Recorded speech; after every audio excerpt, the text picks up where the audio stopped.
शिव ने अपनी आंखें बंद कर रखी थीं। वो गहरे ध्यान में लीन थे। उनके भीतर ही सब कुछ था, सृष्टि का जन्म भी, पालन भी और अंत भी। उनके रोम रोम में पूरा ब्रह्मांड समाया था। जब समय आया कि जीवन को आकार मिले तो उसी शून्य में एक हलचल हुई, एक कंपन हुआ, जैसे कोई अनाहत नाद गूंज उठा हो। कहते हैं उसी नाद से सृष्टि की पहली लहर चली। सबसे पहले प्रकट हुए ब्रह्मा, जिनसे रचना शुरू हुई। फिर प्रकट हुए विष्णु, जो रचना का पालन करें। लेकिन दोनों के बीच सवाल उठा, सबसे बड़ा कौन? एक दिन ब्रह्मा और विष्णु आपस में भिड़ गए। ब्रह्मा बोले, मैं रचयिता हूं, मैं ही सर्वोच्च हूं। विष्णु ने कहा, मैं पालन करता हूं, मेरे बिना रचना टिक नहीं सकती, मैं ही सबसे बड़ा हूं। तभी आकाश से एक अद्भुत प्रकाश पुंज उतरा, एक अंतहीन अग्निमय ज्योतिर्लिंग। ना उसका कोई आरंभ था, ना कोई अंत। वो इतना विशाल था कि ब्रह्मा और विष्णु की आंखें चौंधिया गईं। दोनों ने सोचा, यह क्या है? इसके आदि अंत का पता लगाना होगा, तभी तय होगा कौन बड़ा है। ब्रह्मा हंस बनकर ऊपर उड़े, विष्णु वराह रूप में नीचे गए। हजारों वर्षों तक दोनों खोजते रहे, लेकिन ना ऊपर कोई छोर मिला, ना नीचे कोई अंत। आखिरकार थक हार कर दोनों लौट आए। उसी समय उस ज्योतिर्लिंग से एक दिव्य आवाज आई, हे ब्रह्मा विष्णु, मैं ही आदि हूं, मैं ही अनंत, मैं ही सृजन, मैं ही पालन और मैं ही संहार हूं। तुम दोनों मेरे अंश हो। मैं शिव हूं, अनादि अनंत अविनाशी। वो क्षण था जब ब्रह्मा और विष्णु का सारा घमंड चूर हो गया। दोनों ने शिव के चरणों में शीश झुका दिया। तभी से शिव को महादेव कहा जाने लगा, देवों के देव। जब पहली बार शिव ने अपनी आंखें खोली तो सृष्टि में ऊर्जा बह निकली। चारों ओर जीवन की हल्की हल्की किरणें फूटने लगी। ब्रह्मा ने वेदों का ज्ञान फैलाया, विष्णु ने धर्म की नींव रखी, शिव ने फिर से अपनी आंखें मूंद ली ताकि सृष्टि संतुलित रहे। कहते हैं शिव कोई देह नहीं है, वो किसी मंदिर में कैद नहीं है, किसी मूर्ति में बंधे नहीं हैं। वो तो हवा में है, अग्नि में है, जल में है, धरती में है, हर जीव के भीतर है। उनका रूप चाहे लिंग रूप में पूजो या निराकार समझो, वो बस ऊर्जा है, वो चेतना है। शिव के बारे में कहा जाता है, जब भी वो प्रकट होते हैं किसी बड़े बदलाव का संकेत देते हैं। एक बार एक आर्षि ने पूछा, भगवान आप हमेशा ध्यान में रहते हैं, फिर आपकी तीसरी आंख क्यों खुलती है? शिव हंसे, जब कोई सीमा पार करता है, जब अधर्म बढ़ता है, जब संतुलन बिगड़ता है, तब मेरी तीसरी आंख खुलती है। उससे सिर्फ अग्नि नहीं निकलती, उससे नया रास्ता भी निकलता है। पुराना जलता है, नया जन्मता है। ऐसा ही एक किस्सा है कामदेव का। देवताओं ने कामदेव से प्रार्थना की, हे कामदेव, शिव ध्यान में लीन है, अगर वो पार्वती जी से विवाह करेंगे तभी तारकासुर का अंत होगा। लेकिन शिव को ध्यान से बाहर कैसे लाया जाए? कामदेव ने साहस किया, अपने फूलों के बाण चलाए। एक बाण चला, दूसरा चला, पर समाधि नहीं टूटी। जब तीसरा चला तो शिव की तीसरी आंख खुल गई, अग्नि की ज्वाला फूटी और कामदेव भस्म हो गए, मगर ध्यान टूटा। पार्वती की तपस्या रंग लाई और शिव पार्वती का विवाह हुआ। तभी से कहा गया, जो संहार करें वही सृजन भी करें। वो कोई क्रूर देवता नहीं है, वो करुणा के सागर भी हैं। जटाओं से गंगा बहती है ताकि धरती पर जीवन बहता रहे। गले में विष का गरल है ताकि सृष्टि विष से बची रहे। नाक को गले में लपेटा है ताकि डर पर विजय दिखे। चांद को सिर पर सजाया है ताकि ठंडक बनी रहे। शिव का हर रूप एक गहरा संदेश देता है। उनके पास है त्रिशूल, तीन शूल। ये सिर्फ शस्त्र नहीं है, ये जीवन के तीन गुणों का प्रतीक है, सत्व, रजस और तमस। जब कोई संतुलन खो देता है, त्रिशूल उसे ठीक करता है और डमरू वो लय देता है। शिव के डमरू से नाद निकला, नाद से शब्द बने, शब्द से वेद बने और वेदों से ज्ञान फैला। वही शिव का लय है। ऐसा है शिव का पहला परिचय, शून्य से अनंत तक। उनकी पहली झलक बस इशारा है। अगर तुम शिव को समझना चाहते हो तो बाहर मत ढूंढो, भीतर झांको। वहां हर धड़कन में शिव, हर सांस में ओम है, हर श्वास में उनका नाद है। कहते हैं जो सच्चे दिल से एक बार ओम नमः शिवाय कहे, उसके भीतर का अंधेरा मिट जाता है। कैलाश पर्वत के ऊपर बर्फ की मोटी परत जमी हुई थी। वहां चारों तरफ बस हिम ही हिम था। उसी बर्फ में शिव ध्यान मग्न बैठे थे। उनके शरीर पर बर्फ गिरती रही, लेकिन उन्हें कुछ फर्क न पड़ा। आंखें बंद, तीसरी आंख भीतर जागृत, कोई भी आ जाए पर उनका ध्यान न टूटे। यही तो शिव का स्वभाव था, भीतर की दुनिया में खोए रहना। उधर हिमालय के घर एक छोटी सी कन्या जन्मी, पार्वती। कहा जाता है यह सती का ही अगला जन्म था। पिछली कथा तो तुम जानते ही हो। दक्ष ने यज्ञ में शिव का अपमान किया था, सती ने अपने प्राण त्याग दिए थे। तभी शिव ने सती को वचन दिया था कि जब वो फिर जन्म लेंगी तब वो उन्हें फिर से अपनी अर्धांगिनी बनाएंगे। पार्वती ने बचपन से ही सुन रखा था कि वो भगवान शिव को ही पति रूप में पाएंगी। उनके मन में शिव के प्रति प्रेम था, लेकिन शिव तो अपने ही ध्यान में लीन थे। पार्वती को समझ आ गया कि ऐसे तो बात नहीं बनेगी, उन्हें खुद ही तपस्या करनी होगी ताकि शिव उनकी परीक्षा लें और मान जाए। पार्वती ने अपने पिता हिमवान से आज्ञा ली, पिताजी मैं जंगल जाऊंगी, वहीं रहकर मैं कठोर तपस्या करूंगी। हिमवान ने बहुत समझाया, बेटी बर्फीले जंगल में ठंड, भूख प्यास, जंगली जानवर कैसे सहोगी? पार्वती मुस्कुराई, पिताजी अगर शिव को पाना है तो यह सब भी कम है, बस फिर क्या था। पार्वती ने घने जंगल में जाकर तपस्या शुरू कर दी। दिन में धूप में बैठती, रात में खुले आसमान तले, कभी पत्तों पर बैठकर ध्यान करती, कभी बर्फ पर खड़ी होकर ओम नमः शिवाय का जाप करती। हड्डियां दिखने लगीं, शरीर कमजोर होने लगा, लेकिन उनकी तपस्या में कोई कमी ना आई। देवताओं ने देखा पार्वती की तपस्या रंग लाने लगी है, पर शिव को तो कोई फर्क नहीं पड़ा। वो अपने ध्यान में इतने मग्न थे कि तपस्या की आभा भी उन तक पहुंची नहीं। देवताओं को चिंता हुई, अगर शिव का विवाह नहीं होगा तो तारकासुर को कौन मारेगा? तब देवताओं ने कामदेव से मदद मांगी। वही कामदेव जो प्रेम का देवता माना जाता है। सबको पता था कि शिव के ध्यान को कोई नहीं तोड़ सकता, लेकिन कामदेव ने हिम्मत दिखाई। उसने अपने पुष्प बाण उठाए, कैलाश पहुंच गया और शिव के सामने आकर तीर चला दिया। जैसे ही बाण लगा, शिव की समाधि टूटी, तीसरी आंख खुल गई, गुस्सा भड़क उठा, कामदेव को भस्म कर दिया। लेकिन कामदेव ने अपने जीवन का सबसे बड़ा काम कर लिया। शिव का ध्यान टूट गया था। शिव की दृष्टि पार्वती पर पड़ी। उस क्षीण शरीर में भी वो दिव्य तेज चमक रहा था। उन्हें अपने वचन की याद आई, सती का वादा, अर्धांगिनी का अधिकार। शिव पार्वती के पास पहुंचे, तुमने बहुत कठोर तप किया है पार्वती, तुम्हारी तपस्या ने मुझे बांध लिया है। पार्वती मुस्कुराई, उनके आंसू बह निकले। ये आंसू दुख के नहीं थे, ये प्रेम के थे, तपस्या के सफल होने के थे।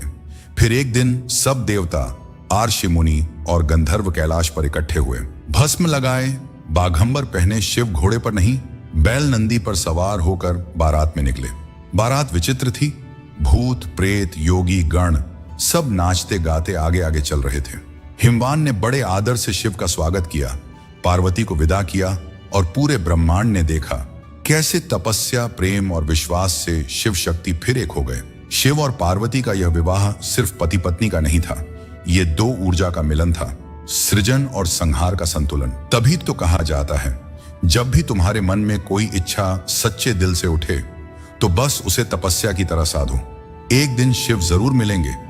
इसीलिए आज भी लोग कहते हैं, पार्वती जैसी श्रद्धा और शिव जैसा धैर्य हो तो जीवन में कुछ भी असंभव नहीं। शिव तो सदा सबके भीतर हैं, बस अपनी श्रद्धा से उन्हें जगाना पड़ता है। कैलाश की गुफाओं में आज भी कहते हैं, पार्वती शिव की कथा गूंजती रहती है। ठंडी हवा में, हिम के कणों में, हर बर्फ की चोटी पर वही मंत्र सुनाई देता है, ओम नमः शिवाय। शिव और पार्वती का विवाह हो गया। कैलाश पर्वत पर अब शिव अकेले नहीं थे, पार्वती उनके साथ थी। बर्फ की उन ठंडी चोटियों पर जब दोनों साथ बैठे होते तो पूरा वातावरण एकदम शांत हो जाता। कैलाश की बर्फ पिघलने लगती, जटा से गंगा बहती रहती। पार्वती फूलों से शिव की जटाएं सजाती तो शिव अपनी कहानियां सुनाते रहते। समय बीतता गया। पार्वती के मन में आया कि उन्हें भी एक पुत्र चाहिए जो उनकी रक्षा कर सके, उनका घर संभाल सके। शिव तो अक्सर ध्यान में मग्न रहते, कभी समाधि में डूब जाते, कभी घूमते फिरते नंदी और गणों के साथ कहीं चले जाते। पार्वती को लगा, मुझे अपना बेटा चाहिए जो मेरा द्वारपाल भी हो। एक दिन पार्वती स्नान करने जा रही थी। उन्होंने अपने शरीर के उबटन से एक बालक की मूर्ति बनाई। उस मूर्ति में इतना प्रेम था, इतनी मां की शक्ति थी कि वो बालक जीवित हो उठा। पार्वती ने कहा, तुम मेरा बेटा हो, तुम्हारा नाम गणेश है। जब तक मैं स्नान करूं कोई भी अंदर ना आए। गणेश जी द्वार पर खड़े हो गए। उसी वक्त शिव आए। अपने घर में कोई नया बालक पहरेदारी कर रहा था। शिव ने पूछा, कौन हो तुम? गणेश जी बोले, मैं मां का पुत्र हूं। जब तक वो ना कहें कोई अंदर नहीं जा सकता। शिव को गुस्सा आया, मेरा ही घर और मुझे ही रोकता है। दोनों में कहां सुनी हुई। गणों ने भी समझाया, लेकिन गणेश जी अड़े रहे। आखिरकार शिव ने क्रोध में त्रिशूल उठाया और गणेश जी का सिर काट दिया। पार्वती बाहर आई। पुत्र निष्प्राण पड़ा था। पार्वती कांप उठी, हे महादेव, आपने मेरे बेटे को मार डाला। अब अगर उसे जीवित न किया गया, मैं सृष्टि नहीं चलने दूंगी। शिव को अपनी भूल का एहसास हुआ। उन्होंने गणों से कहा, उत्तर दिशा में जाओ और जो पहला जीव मिले उसका सिर लेकर आओ। गण दौड़े। उन्हें एक हाथी का बच्चा मिला। गण हाथी का सिर लेकर लौटे। शिव ने हाथी का सिर बालक के धड़ से जोड़ दिया। गणेश जी फिर जीवित हो उठे। पार्वती के आंसू रुक गए। शिव ने कहा, तुम्हारा नाम रहेगा गणेश, गणों के ईश्वर। तुम्हारी पूजा सबसे पहले होगी। तुम्हारे बिना कोई भी पूजा पूरी नहीं होगी। तभी से गणेश प्रथम पूज्य बने। हर शुभ कार्य से पहले उनका नाम लिया जाता है, विघ्नहर्ता गणेश। कुछ समय बाद पार्वती को एक और पुत्र मिला, कार्तिकेय। कहा जाता है तारकासुर नामक असुर को वरदान मिला था कि केवल शिव पार्वती के पुत्र से ही उसका वध हो सकता है। इसलिए कार्तिकेय का जन्म हुआ। वो तेजस्वी, पराक्रमी और युद्ध कला में निपुण थे। उनका वाहन मोर था, हाथ में शक्ति थी। कार्तिकेय ने बड़ा होकर तारकासुर का वध किया और देवताओं को भय से मुक्त किया। देखो शिव परिवार कितना विचित्र है। पति योगी हैं, गले में नाग है, सिर पर चंद्रमा, हाथ में त्रिशूल, ध्यान में मग्न।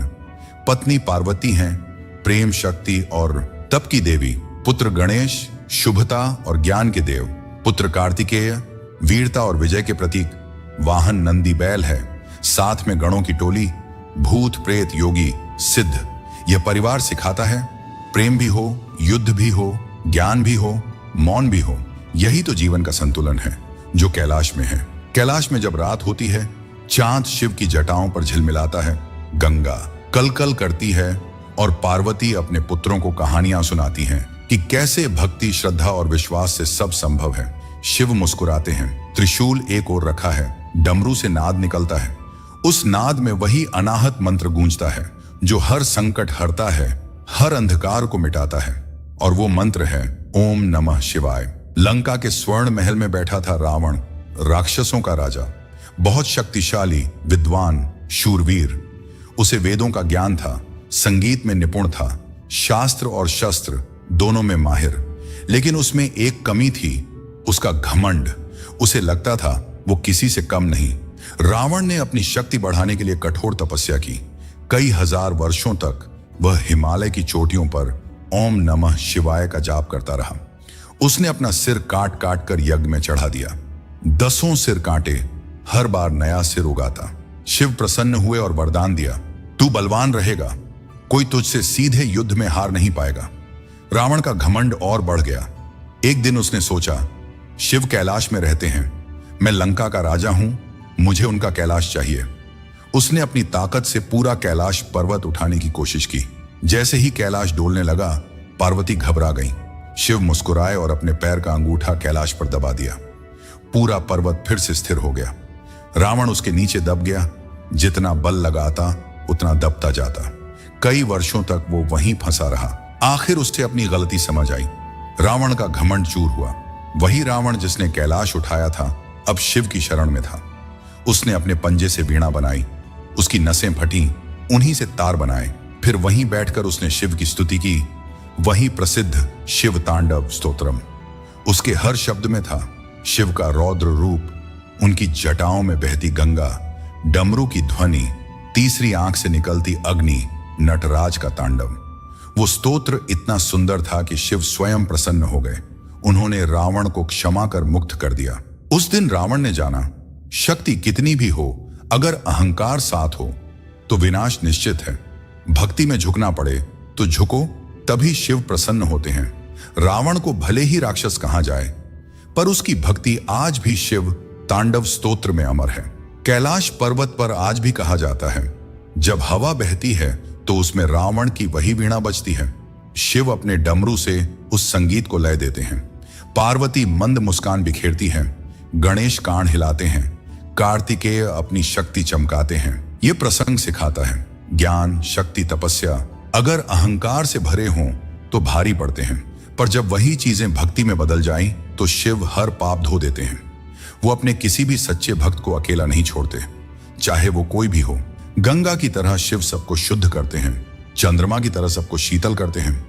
बस शर्त इतनी है, हृदय से सिर झुकाना पड़ता है, फिर शिव अपने आप मिल जाते हैं। कहते हैं जब कोई सच्चे मन से शिव तांडव स्तोत्रम गाता है तो उसकी हर बाधा दूर होती है, कष्ट गलते हैं और आत्मा में नटराज का नृत्य जाग उठता है। कैलाश के उस विराट पर्वत से आज भी वही आवाज गूंजती है, जहां भक्ति है वहीं शिव है, जहां शिव है वहीं शक्ति है, जहां शक्ति है वहीं नृत्य है, संगीत है, जीवन है।